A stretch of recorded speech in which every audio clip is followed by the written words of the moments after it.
Hello, जय हिंद साथियों। ज्ञान घर यूट्यूब चैनल में आपका स्वागत है। आज लेकर के आया हूं मैं आपके लिए बिहार एसएससी का सेट 28वां। लगातार वे में आपके पास सेट 27 तक जा चुका है। आज है सेट 28वां।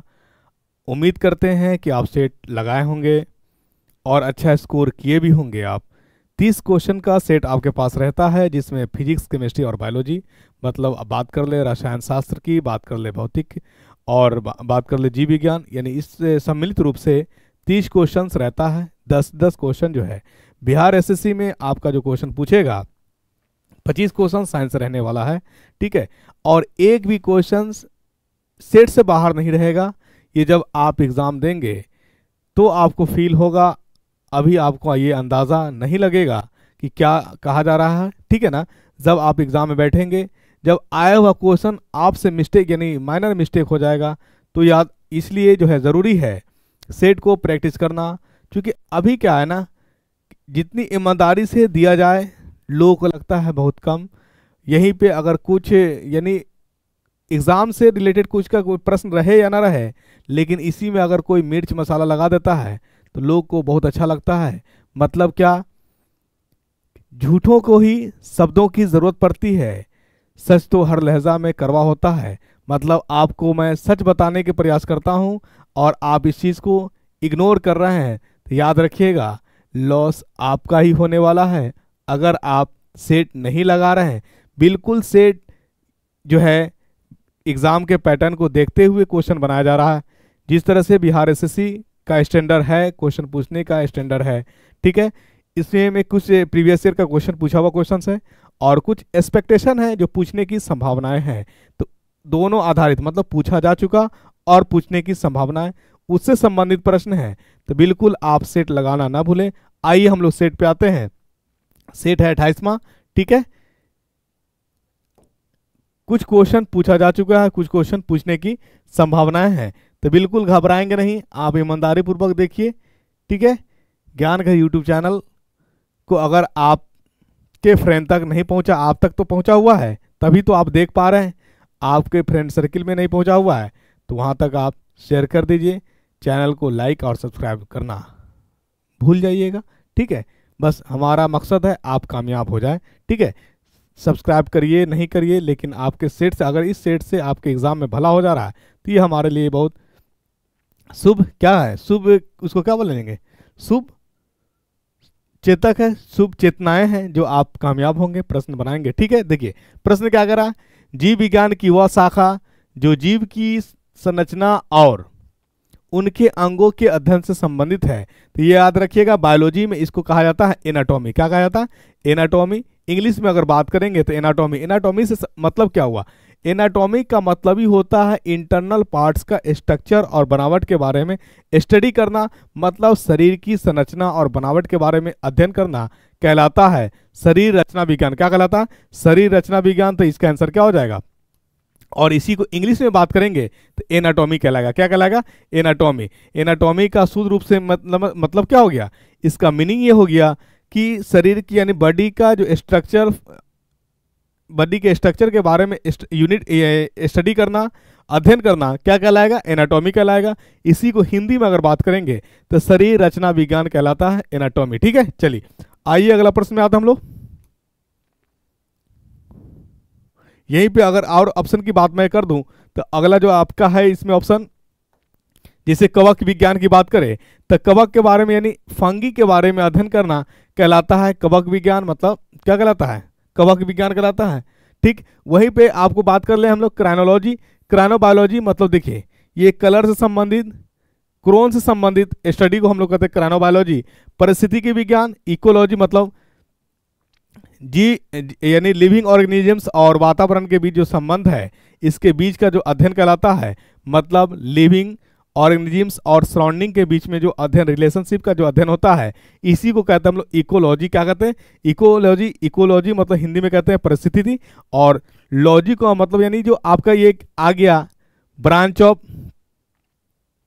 क्या ब्रांच ऑफ बायोलॉजी से पार्ट से ही रिलेटेड है। इकोलॉजी यानी आपका ऑर्गेनिजम्स और वातावरण से संबंधित विज्ञान अध्ययन कहलाता है। विज्ञान कहने का मतलब ही हो गया कि लॉजी लगेगा। क्या लगेगा? लॉजी का मतलब अध्ययन हो गया। ठीक है, जैसे आपको लिखे जाएगा साइटोलॉजी। क्या लिखेगा? साइटोलॉजी। तो साइटो का मतलब हो गया कोशिका। क्या हो गया? कोशिका। और लॉजी जब वहां पे लगेगा आपका साइटो प्लस लॉजी, तो लॉजी का मतलब लगे तो यहाँ पे लिखे अध्ययन तो करना ही होता ही है, लेकिन यहाँ अध्ययन ना लिख करके क्या लिखता है? विज्ञान लिखेगा। तो ये आप चिंतित नहीं होइएगा, यही चीज लिखा हुआ है। साइटोलॉजी मतलब कोशिका विज्ञान, ठीक है ना। परिस्थितिकी विज्ञान मतलब इकोलॉजी, इको परिस्थितिकी मतलब इको, ठीक है, और विज्ञान का मतलब लॉजी। ये सारे संबंधित है। तो आप को उम्मीद करते हैं कि समझ में आया होगा। यानी विज्ञान का मतलब अध्ययन भी होता है, लॉजी का मतलब ही यानी मीनिंग लिया हुआ। ठीक है, चलिए आइए अगला प्रश्न में आते हम लोग। लाइपेज नामक एंजाइम शरीर के किस अंग द्वारा बनाया जाता है? तो लाइपेज याद रखिएगा, लाइपेज जो बनाता है पैंक्रियाज बनाता है, इसको हिंदी में कहते हैं अग्नाशय। क्या कहते हैं? अग्नाशय। याद रखिएगा। तो लाइपेज करता क्या है? तो लाइपेज जो है फैट को तोड़ता है। किसको तोड़ता है? फैट को, वसा को तोड़ता है। और वसा को तोड़ के क्या बनाता है? वसा को तोड़ करके भी बनाता है ये क्या बनाता है? ग्लिसरॉल, ग्लिसरॉल और प्लस फैटी एसिड बनाता है। क्या बनाता है? ग्लिसरॉल प्लस फैटी एसिड बनाता है, ये याद रखिएगा। फैट का टूटना मतलब वसा का टूटना क्या कहलाता है? वसा का टूटना जो है, वसा का टूटना इमल्सिफिकेशन कहलाता है। क्या कहलाता है? इमल्सिफिकेशन कहलाता है, ये याद रखिएगा। वसा का टूटना क्या कहलाता है? इमल्सिफिकेशन कहलाता है। और वसा का तोड़ने के लिए कारगर कौन है? लाइपेज है। लाइपेज कौन रिलीज करता है? तो याद रखिएगा लाइपेज जो है पैंक्रियाज रिलीज करता है। कौन करता है?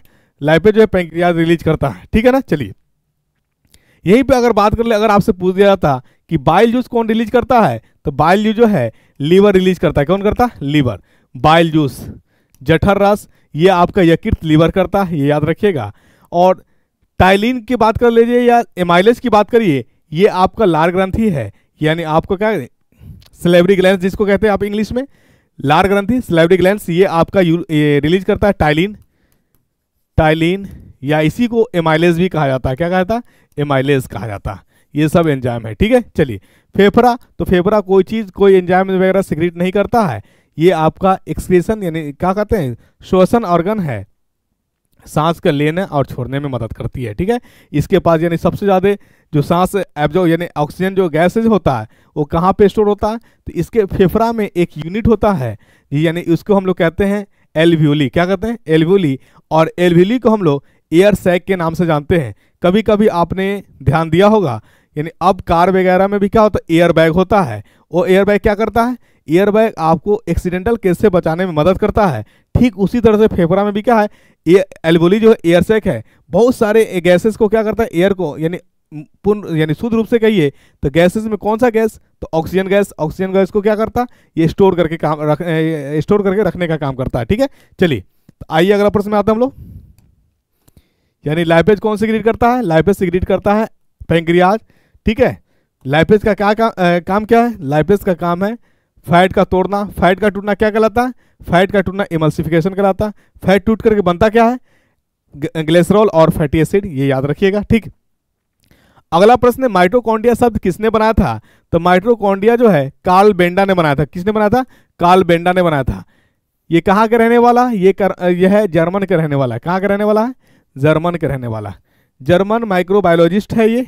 ठीक है ना, बस ये नहीं पूछेगा कि कहाँ के रहने वाला था, ये याद रखिए सिर्फ कि माइटोकॉन्ड्रिया शब्द जो है किसने बनाया था, तो कार्ल बेंडा ने बनाया था, ये याद रखिएगा। ठीक, चलिए और यहीं पे अगर आपसे बात की जाए कि सबसे पहले जीवित कोशिका देखा गया था या मृत कोशिका, तो आपका आंसर आना चाहिए कि मृत कोशिका देखा गया था। किसने देखा था? तो रॉबर्ट हुक ने देखा था। किसने देखा था? रॉबर्ट हुक ने देखा था। और कोशिका के बारे में उसने संरचना यानी कोशिका के बारे में जो बताया, उसने एक किताब लिखा। क्या लिखा? किताब लिखा। और उस किताब का नाम पड़ा, क्या नाम पड़ा? उस किताब का नाम पड़ा माइक्रोग्राफिया। क्या नाम पड़ा? माइक्रोग्राफिया। यानी कोशिका को इसने देखा था माइक्रोस्कोप से, और ये बताया कि कोशिका जो है अत्यंत सूक्ष्म होता है, बहुत छोटा होता है, जिसको नग्न आंखों से देखना संभव नहीं, इसको माइक्रोस्कोप से देखा गया था। और रॉबर्ट हुक ने खुद का एक्सपेरिमेंट किया हुआ, यानी उनके द्वारा खुद का इजाद किया हुआ माइक्रोस्कोप था। ठीक है ना, जिसको लाइट माइक्रोस्कोप बोला गया था। और वो किताब लिखे माइक्रोग्राफिया, किस चीज के बारे में? कोशिका के बारे में बताने के लिए। किसके बारे में? सेल के बारे में बताने के लिए किताब लिखे। और सबसे पहले देखा गया डेड सेल, ये याद रखिएगा। किसमें देखा गया था? लकड़ी में। लकड़ी का एक पार्ट था छिलका, उसमें देखा गया था। यही अगर बात कर लिया जीवित कोशिका, तो जीवित कोशिका देखा गया था प्रोटोजोआ में। किसमें? प्रोटोजोआ में। मतलब पहला एनिमल, जोआ का मतलब होता एनिमल, पहला एनिमल आइडेंटिफाई नहीं था कि किस प्रकार का है, इसलिए उसका नाम पड़ा प्रोटोजोआ। और देखने वाला कौन है? एंटोनी और लीवेनहुक। ये याद रखिए, एवी लीवेनहुक, ठीक है ना, ये याद रखिएगा। एंटोनी लीवेनहुक, ये याद रखिएगा, जो देखा था पहली बार जीवित कोशिका, यानी पॉन्ड, तालाब के किनारे एक एनिमल, छोटा एनिमल, जिस समय में आइडेंटिफाई कर पाना, यानी किस तरह के एनिमल है, क्या नाम दूं, कुछ नाम नहीं था, बगैर नामकरण का प्रोटोजोआ नाम पर गया। मतलब जोआ मतलब एनिमल होता है, पहला एनिमल जो लिविंग कोशिका पाया जाने वाला था। ठीक है, चलिए, तो ये याद रखिएगा। आइए अगला प्रश्न में आते हम लोग। बहुत अच्छा क्वेश्चन, अच्छा क्वेश्चन आपको करा रहे हैं और ईमानदारी पूर्वक करा रहे हैं। मैं फिर आपसे कहूंगा कि अगर झूठ बोल करके तर्क मिर्च मसाला लगा दिया जाता तो लोग बहुत क्या होते, जुझारू रूप से टूट पड़ते। अगर ईमानदारी से पढ़ाया जाता तो ईमानदारी यानी अच्छाई चीज़ को फैलने में थोड़ा वक्त लगता है। तो इसी पे एक बात है, झूठ को लहजे की ज़रूरत पड़ती है, सच तो हर बात में, हर लहजा में क्या होता है, कड़वा होता है। मतलब सच डाइजेस्ट जल्दी नहीं होता है, धीरे धीरे जब आप एग्जाम देंगे, एग्जाम दे करके आएंगे तो लगेगा आपको। ठीक है, चलिए आइए प्रश्न पे आते हैं। निम्नलिखित में से समानता किस पोषक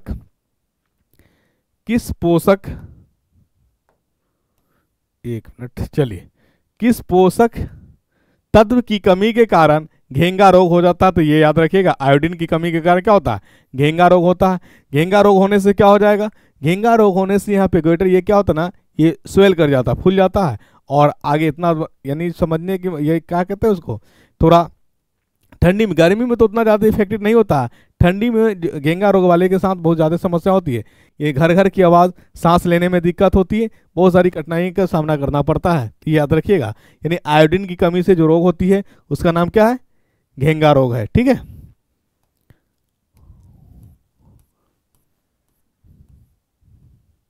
पके हुए केले में कौन सा प्राथमिक अम्ल होता है? तो पके हुए केले में मैलिक अम्ल पाया जाता है, ये याद रखिएगा।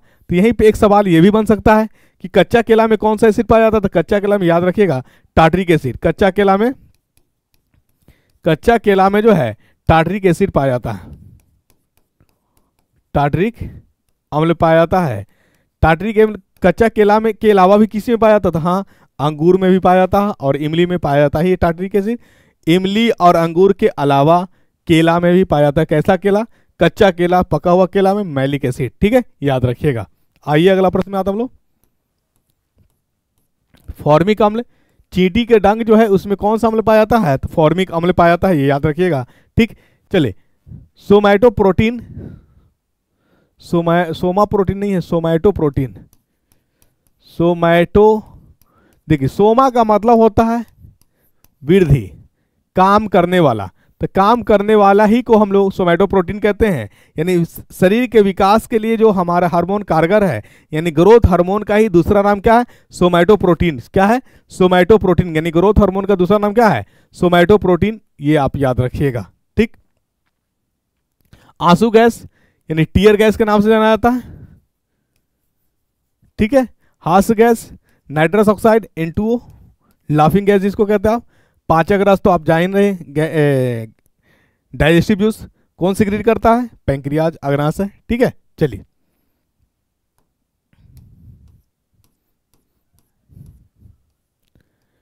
डैश के तने जैसा हिस्सा होता है जो अंकुरन को तने से जोड़ता है। मतलब डैश, देखिए, प्लांट्स में यानी पत्ती में जो जुड़ा हुआ था तना और पत्ती के बीच, उसको हम लोग पेटियोल कहते हैं, डंठल। क्या कहते हैं? डंठल कहते हैं। जो तना और पत्ते को जोड़ करके रहता है, ये याद रखिएगा।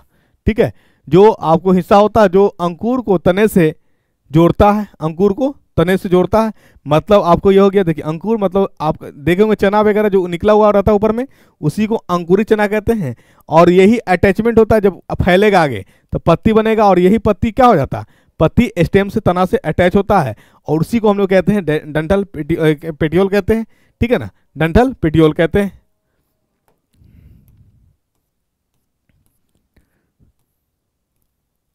डैश लाल, गुलाबी, नीले और बैंगनी रंग के फूल मुख्य रूप से डैश नामक रंजक पिगमेंट में से आते हैं। तो ये याद रखिएगा, एंथोसाइनिन से आते हैं। किससे आते हैं? एंथोसाइनिन से आते हैं। वहीं पे अगर बात कर जाए टमाटर और गाजर में क्या पाया जाता है जिसके कारण लाल होता है, तो उसमें पाया जाता है कैरोटिनोइड्स, ये यानी कैरोट्स, और टमाटो में, गाजर और टमाटर में ये पाया जाता है। ठीक है, जिसके कारण वो लाल होता है। और याद रखिए गुलाबी, नीले, इसके कारण जो है बैगनी, ये एंथोसाइनिन के कारण होता है। ठीक है, मुख्य रूप से ये लाल कलर भी प्रोवाइड करता है बैगनी रूप से, लेकिन मुख्यतः टमाटर और गाजर में जो पाया जाने वाला है वो कैरोटिनोइड्स है। कौन है? कैरोटिनोइड्स है। ठीक है, चलिए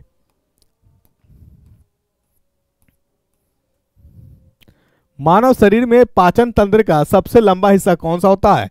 तो सबसे लंबा हिस्सा जो होता है पाचन तंत्र का वो आपका स्मॉल इंटेस्टाइन होता है। कौन होता है? स्मॉल इंटेस्टाइन होता है। ठीक है, चलिए ये याद रखिएगा। अगर आपसे पूछ जाए कि सबसे ज्यादा, सबसे अधिक पाचन कहाँ होता है, तो सबसे अधिक पाचन जो होता है स्मॉल इंटेस्टाइन में ही होता है। ठीक है, चलिए अगला प्रश्न है, निम्नलिखित में से कौन सा पौधा ब्रायोफाइट है? तो कौन सा पौधा ब्रायोफाइट है? तो ब्रायोफाइट का पौधा कौन सा है? तो ब्रायोफाइट, देखिए ब्रायोफाइट पौधा उसको कहते हैं जिसमें वैस्कुलर टिश्यू नहीं होता, मतलब जाइलम फ्लोएम नहीं होता। ठीक है, सॉफ्ट होता है, उसमें रूट और शूट का पता नहीं चलेगा आपको, उसी को हम लोग ब्रायोफाइटा कहते हैं। और इसका एग्जाम्पल जो है मॉस्काई है। कौन है? मॉस्काई। ये फर्न, अलगी, ये साइकस, ये सब जो है आपका थैलोफाइटा का उदाहरण है। किसका है? थैलोफाइटा।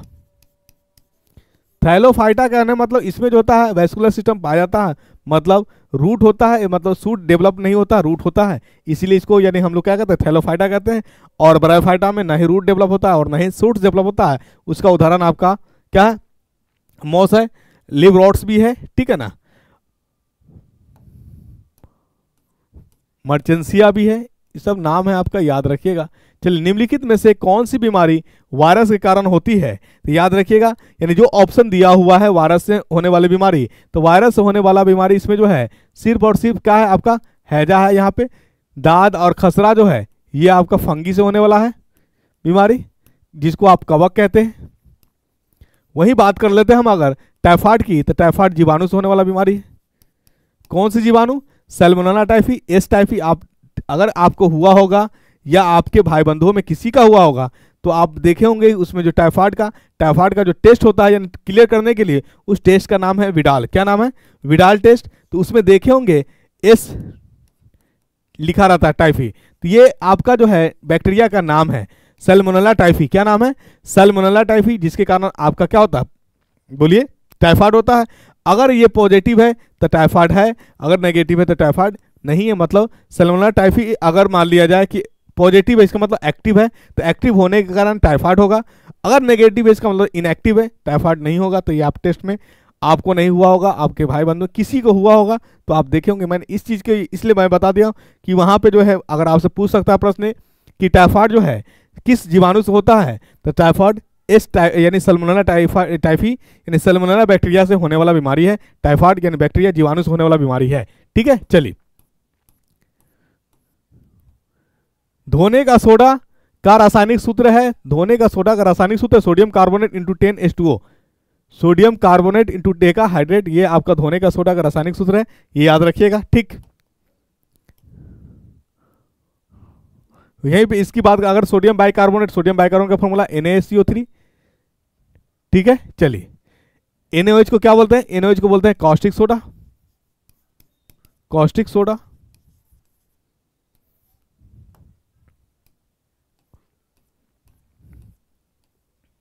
मिल्क ऑफ मैग्नीशिया का पीएच होता है, मिल्क ऑफ मैग्नीशिया का पीएच होता है 10.5 होता है, 10.5। तो ये ऑप्शन आपका क्या हो जाएगा? अगर डेसिमल में दिया जाता है फ्रैक्शन में तो 10.5, नहीं है तो 10 ऑर्डर किया जा सकता है। मिल्क ऑफ मैग्नीशिया का फॉर्मूला होता है MgOH का होल ट्वाइस। करता क्या है? ये एसिड यानी अम्लता को कम करता है, ये याद रखिएगा। यानी अगर एसिडिटी का मामला किसी को हो गया है तो आप मिल्क ऑफ मैग्नीशिया दे दीजिएगा, तो उसकी एसिडिटी मात्रा क्या हो जाता है? कम कर देगा। ठीक है, चलिए निम्नलिखित में से कौन सा पोटास फिटकरी है? तो यानी पोटास फिटकरी जो K2SO4 Al2SO4 का होल 3 इंटू 24 H2O, ये आपका पोटास फैक्ट्री है, ये याद रखिए। यानी पोटास फैक्ट्री का फॉर्मूला क्या होता है? K2SO4 Al2SO4 का होल 3 24 H2O। ठीक है, चलिए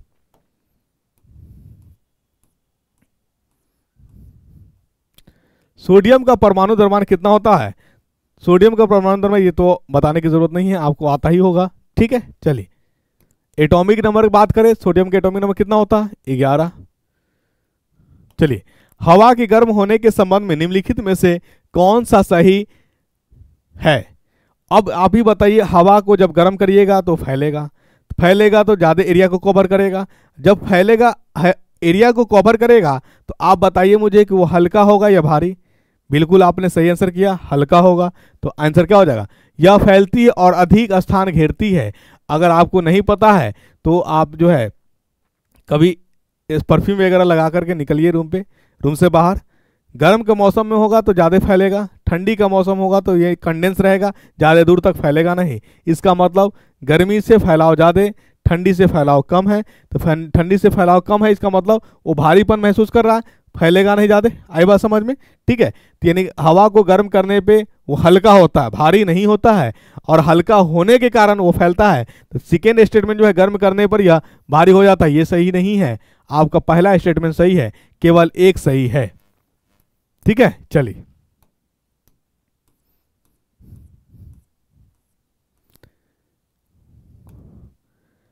तीसरे कक्ष या एम कोष में अधिकतम कितने इलेक्ट्रॉन हो सकता है? तो इसके लिए मैंने एक फॉर्मूला बताया था, 2n²। नंबर ऑफ इलेक्ट्रॉन्स किसी कोष में कितना रह सकता है? 2n², जहां n क्या है? कोषों की संख्या, कोषों की संख्या। यहाँ क्या रहा? तीसरा कोष। क्या कह रहा? तीसरा कोष। तो n की जगह कितना पुट करिएगा? 3। तो आपका फॉर्मूला से क्या होता है? नंबर ऑफ इलेक्ट्रॉन रखने की फॉर्मूला क्या है किसी कोष में? Number of electron in a cell. Cell क्या है? 2n²। n की जगह क्या पुट करिएगा? 3। 2 इंटू n का स्क्वायर कितना हो जाएगा? 9। 2 इंटू 9 तो ये हो जाएगा 18। तीसरे कोष में कितना? 18 है। ठीक है, चलिए आइए अगला प्रश्न में आते हैं हम लोग। इसी तरह से किसी भी कोष का पूरे तृतीय, चौथी, चतुर्थ, पंचम आप निकाल दीजिएगा। विरंजक चूर्ण का रासायनिक सूत्र क्या है? विरंजक चूर्ण को ब्लीचिंग पाउडर कहते हैं, और ब्लीचिंग पाउडर का सूत्र होता है काओ कल्लू, मतलब CaO Cl2 CaO Cl2, ये याद रखिएगा, CaO Cl2, ये है विरंजक चूर्ण का सूत्र। ठीक है, चलिए आइए अगला प्रश्न में आते हैं। What type of isomerisms exist in compounds containing 2 or more complexes? Each contains a different set of ligands that can, in a principle, be replaced with a ligand of the other compound. सबसे पहले जानिए ligand. देखिए ये complex का symbol है, इसके अंदर जो भी रहेगा वो कहलाएगा कॉम्प्लेक्स कंपाउंड। जैसे मान लेते हैं हम डाल दिए, यहाँ पे क्या डाल दिए? डाल दे रहे हैं हम, अगर मान लेते हैं PT डाल दिए, और यहां हम हो गया CO, मान लेते हैं CO कुछ भी है, 6 है, नो प्रॉब्लम। तो ये हमारा D ब्लॉक एलिमेंट है। क्या है? D ब्लॉक एलिमेंट है। इसके पास खाली घर है, वैकेंट D ऑर्बिटल, इसको कहेंगे हम लोग सेंट्रल मेटल एटम। क्या कहेंगे? Central metal atom. ठीक है, यहां अब बात है हमको समझाना है लिगेंड्स की। ठीक है, चलिए और हम क्या कर लेते हैं, यहां पे है डालते हैं हम लोग फ्लोरीन है। ठीक है, F2 है सपोज करिए। सेंट्रल मेटल एटम के साथ जो जुड़ा हुआ, ये सेंट्रल मेटल एटम नहीं है, तो जो सेंट्रल मेटल एटम के साथ जुड़ा रहेगा इसी को कहते हैं हम लोग लिगेंड। क्या कहते हैं? लिगेंड। तो ये हमारा लिगेंड है। ठीक है, लिगेंड है। इन केसेस में क्या कहेंगे? यानी लिगेंड जो होता है अपना इलेक्ट्रॉन पेयर देता है किसको? सेंट्रल मेटल को। ठीक है, ये याद रखिएगा। लिगेंड कहेंगे किसको? जो अपना lone pair of electron donate करेगा उसी को हम लोग कहते हैं लिगेंड। और सेंट्रल मेटल एटम कौन बनेगा? जो इलेक्ट्रॉन पेयर को एक्सेप्ट कर ले। क्या करे? एक्सेप्ट कर ले। एक्सेप्ट कब करेगा बताइए? एक्सेप्ट तब करेगा जब उसके पास घर खाली होगा। मतलब सेंट्रल मेटल एटम बनने के लिए शर्त है, क्या कंडीशन है, कि उसके पास वैकेंट डी ऑर्बिटल्स होना चाहिए।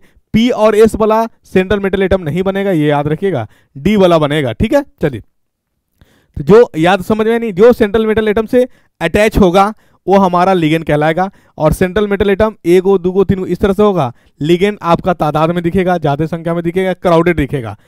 इन केस परिभाषित करने के रूप में जो अपना इलेक्ट्रॉन पेयर यानी जोड़ा इलेक्ट्रॉन्स डोनेट करता है उसी को हम लोग लिगेंड कहते हैं। सेंट्रल मेटल एटम कौन, जो इलेक्ट्रॉन पेयर को एक्सेप्ट करेगा उसे हम लोग लिगेंड कहते हैं। ठीक, अब यह लिगेंड है, ये लिगेंड बाहर में आ गया। अब क्या हो रहा है कि इसको एंट्री हो रहा है अंदर में और इसका एंट्री हो रहा है बाहर में। ठीक है, इसका एंट्री हो रहा है बाहर में, तो आप देख लीजिए PtF2 और बाहर में क्या हो गया CO6। तो इसको अब देखें, यहां पे लिगेंड पहले ये था हमारा जो डायरेक्ट अटैच में था, ये कॉम्प्लेक्स से बाहर, अब ये क्या हो गया, ये कॉम्प्लेक्स के अंदर हो गया।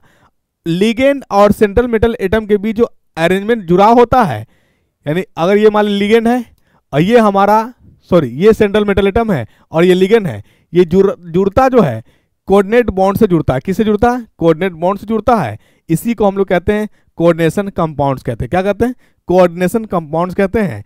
और ये जो हमारा स्ट्रक्चर हो जाएगा, यानी देखिए आइसोमेरिज्म कहते किसको है, मोलिकुलर फॉर्मूला सेम होगा बट अरेंजमेंट डिफरेंट होगा। तो यहां आप देखिए पहले हमारा CO कहां था, कॉम्प्लेक्स के अंदर, अब CO कहां है, कॉम्प्लेक्स के बाहर। तो देखिए इसी का अरेंजमेंट हो गया आइसोमेरिज्म। मोलिकुलर फॉर्मूला सेम है बट अरेंजमेंट क्या हो गया, अलग हो गया, तो ये कहलाएगा हमारा कोऑर्डिनेशन आइसोमेरिज्म। यानी बात आ गई थी लिगेंड की, इसलिए मुझे बताना जरूरी, लिगेंड क्या है, लिगेंड वो जो इलेक्ट्रॉन लेकर के जाए। सेंट्रल मेटल एटम कौन, जो कटोरा लेकर खड़ा रहे, जो कटोरा लेकर के खड़ा रहेगा उसको हम लोग सेंट्रल मेटल एटम कहेंगे, जो कटोरा को भरेगा उसको हम लोग लिगेंड कहेंगे। ठीक है, चलिए ये याद रखिएगा। लीड सीसा का परमाणु क्रमांक कितना है, तो इसका 82 होता है। कितना होता है, 82 होता है एटॉमिक नंबर। ठीक है, चलिए आइए अगला प्रश्न में आते हैं हम लोग। निम्नलिखित में से किस नियम के अनुसार गैसों के मिश्रण का दाब अव्ययी गैसों की आंशिक दाबों के योग के बराबर होता है। तो याद रखिए ना, टोटल प्रेशर की बात कर रहा है, ये है डाल्टन का नियम। किसका नियम, डाल्टन का नियम। तो यहीं पे हम बात कर लेते हैं चार्ल्स लॉ और बॉयल्स लॉ और ग्राहम लॉ। तो ग्राम्स लॉ का प्रयोग जो है यूज किया जाता है, यानी ग्राम्स लॉ के यूज से ही परमाणु बम का आविष्कार हुआ। ठीक, दूसरा ग्राम्स लॉ का यूज, इसमें जो है यानी जो आप देखे होंगे आइसोटोप्स गैसेट को सेपरेट करने का, अलग करने का नियम किससे आया, ग्राम्स लॉ से।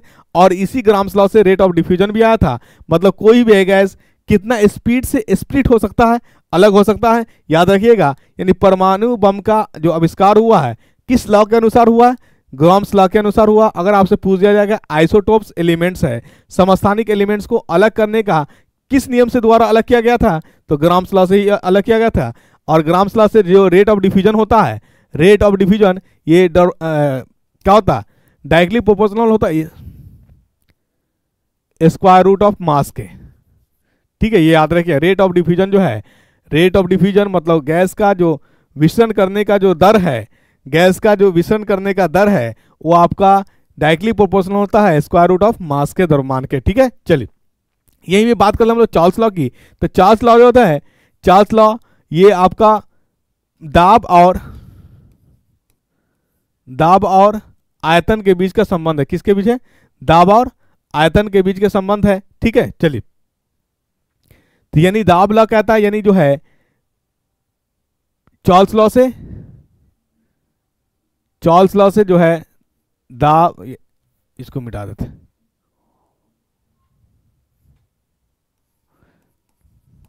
दाब और आयतन के बीच संबंध है। ठीक है, व्युत्क्रमानुपाती संबंध है। क्या है, दाब बढ़ेगा आयतन घटेगा, आयतन बढ़ेगा दाब घटेगा। मतलब क्या है, P inversely proportional to volume. ठीक है, चलिए याद रखिएगा ये कंडीशन है। ठीक है, चलिए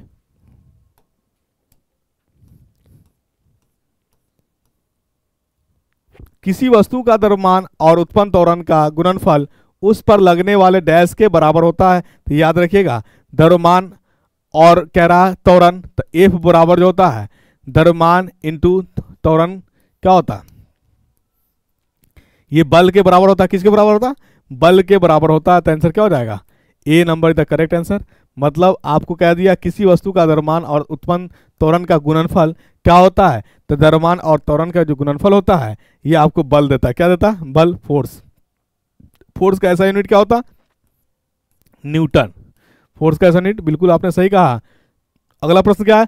यदि 1000 न्यूटन पर नोक पर, यानी 1000 न्यूटन पर जो है 5 वर्ग मीटर क्षेत्र पर लगाया जाता है, मतलब क्या कह रहा है कि 5 मीटर वर्ग मीटर क्षेत्र एरिया है, उस पर जो दाब आप जो लगा रहे, फोर्स लगा रहा है, बल लगा रहा है, वो 1000 न्यूटन का लगा रहा है। तो आपसे पूछा दाब क्या होगा, तो आपको पता है दाब बराबर होता है बल बाई क्षेत्रफल, बल बाई क्षेत्रफल, फोर्स बाई एरिया।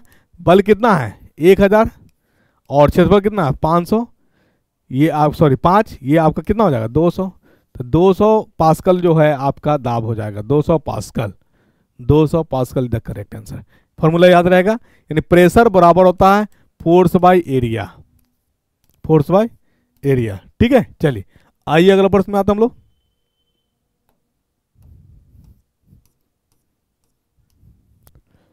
ओम के नियम को दर्शाने वाला सूत्र को पहचाने। तो ओम्स लॉ से आप जानते हैं, ओम्स लॉ क्या कहता है? V equal to I R. तो आपका V equal to I R तो दिया नहीं है, ऐसा मात्रक में दिया है। तो वोल्ट का जो है पोटेंशियल, इसका ऐसा मात्रक होता है वोल्ट। क्या होता है? वोल्ट। वोल्ट को हम लोग V से ही रिप्रेजेंट करते हैं। ये है आपका I जो है करंट है, करंट का ऐसा मात्रक होता है एम्पियर। ये आपका प्रतिरोध है, R क्या है? प्रतिरोध है। इसका जो ऐसा मात्रक होता है क्या होता है? ओम होता है। इसका मतलब क्या हो गया? ओम्स लॉ से एम्पियर इंटू ओम ये रिप्रेजेंट करता है। तो कौन सा? इसमें आंसर क्या है आपका? A number is the correct answer. ठीक है, चलिए आइए अगला प्रश्न में आते हैं हम लोग।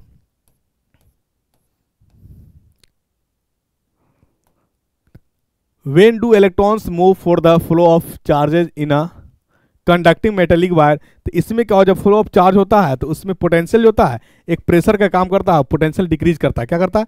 पोटेंशियल घटता है। तो आप याद रखिए क्या डिफरेंसेस ऑफ इलेक्ट्रिक प्रेशर, यानी यहाँ पे प्रेशर आप कंफ्यूज नहीं होइएगा, क्योंकि पोटेंशियल का डिग्री और पोटेंशियल जो है प्रेशर का ही काम करता है। किसका काम करता है? प्रेशर का काम करता है। तो आंसर क्या हो जाएगा? Only if there is a difference of electric pressure. Pressure किसके रेस्पेक्ट में बात कर रहा है? पोटेंशियल विभवांतर के रेस्पेक्ट में बात कर रहा है। ठीक है, चलिए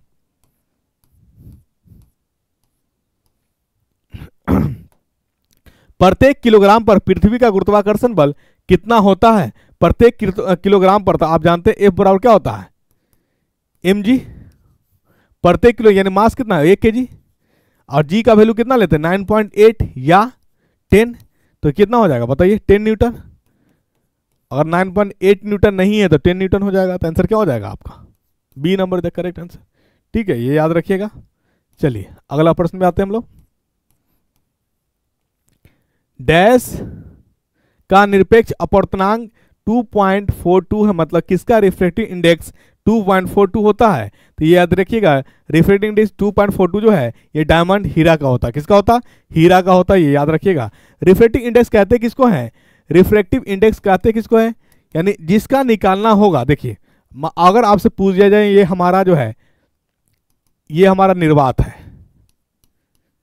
और ये हमारा मान लीजिए कि शीशा है। क्या है? शीशा है। प्रकाश जो है निर्वात से जा रही है शीशा में, तो हमारा निकलेगा किसका? जिसमें प्रकाश जाएगी, जिसमें प्रकाश जाएगी उसका निकलेगा। ये याद रखिएगा। तो जिसमें प्रकाश जा रही है तो उसका जो है स्पीड या चाल कुछ भी हो, जिसमें प्रकाश जा रही है उसका चाल जो होगा, चाल ऊपर।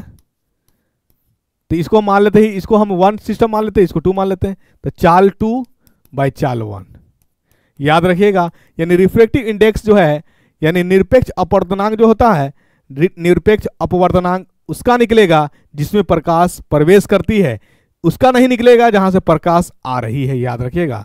मतलब अंतर किसमें होगा? बाहर से आ रहा है, जिसमें एंट्री मारेगा वही बदलाव होगा, वही परिवर्तन होगा, यही देखने को मिलेगा। ठीक है, चलिए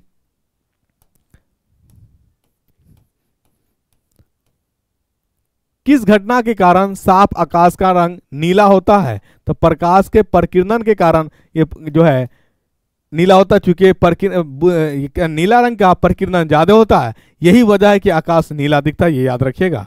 और प्रकीर्णन के कारण, ठीक है, तो रीजन समझ में आ गया कि ब्लू का नीला का प्रकीर्णन ज्यादा होता है, जिसके कारण नीला दिखता है। अगला प्रश्न क्या करा, यदि एक श्रृंग और इसके क्रमागत गर्त के मध्य दूरी L है तो तरंग दर्ज होगी। तरंग दर्ज होगी क्या होगी बताइए? तरंग दर्ज होगी कितना होगी? तो देखिए सबसे पहले जान लीजिए क्रमागत क्या है। जैसे ये हमारा श्रृंग हो गया और ये हमारा गर्त हो गया, इसको कहते हैं ट्रफ, इसको कहते हैं क्रस्ट, क्रेस्ट, जिसको आप गर्त कह लीजिए। ये है गर्त, ये डाउन वाला हमारा गर्त है और ये अप वाला जो है ये हमारा ट्रफ है, जिसको आप श्रृंग कहते हैं। ठीक, इसका कह दिया, क्या कह दिया, यहां से यहां तक आपका L है और ये यहां तक क्या है, ये आपका ये भी L है। देखिए एक गर्त और एक श्रृंग का मिलकर के ही वेवलेंथ होता है, दोनों की मिलाइएगा तभी जाकर क्या होगा बताइए, तभी जाकर यानी यहां से लेकर के यहां तक एक वेवलेंथ होगा लैम्डा। तो अब बताइए ये L है और ये L है, तो L प्लस L कितना हो जाएगा, यानी गर्त और तरंग को जब मिलाइएगा तब जाके कंप्लीट एक वेवलेंथ बनेगा और उसको हम लोग कहते हैं। तो कितना हो जाएगा बताइए, गर्त आपका है L, श्रृंग भी कितना है L है, तो ये हमारा कितना हो जाएगा 2L हो जाएगा। ठीक है, चलिए याद रखिएगा।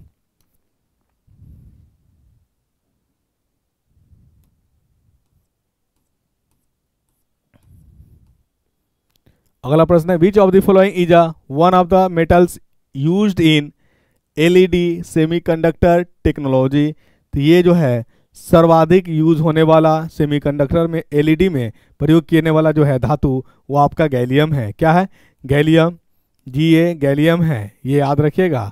ठीक, सबसे ज़्यादा प्रयोग किए जाने वाला है। कभी कभी एग्जाम में LED का फुल फॉर्म भी पूछ देता है, तो आप मुझे LED का कमेंट करके बताइएगा कि LED का फुल फॉर्म क्या होता है। ठीक है, ये आपका 30 क्वेश्चन के साथ आज का सेट होता है कंप्लीट। ज्ञान का यूट्यूब चैनल से बने रहे। Thank you so much.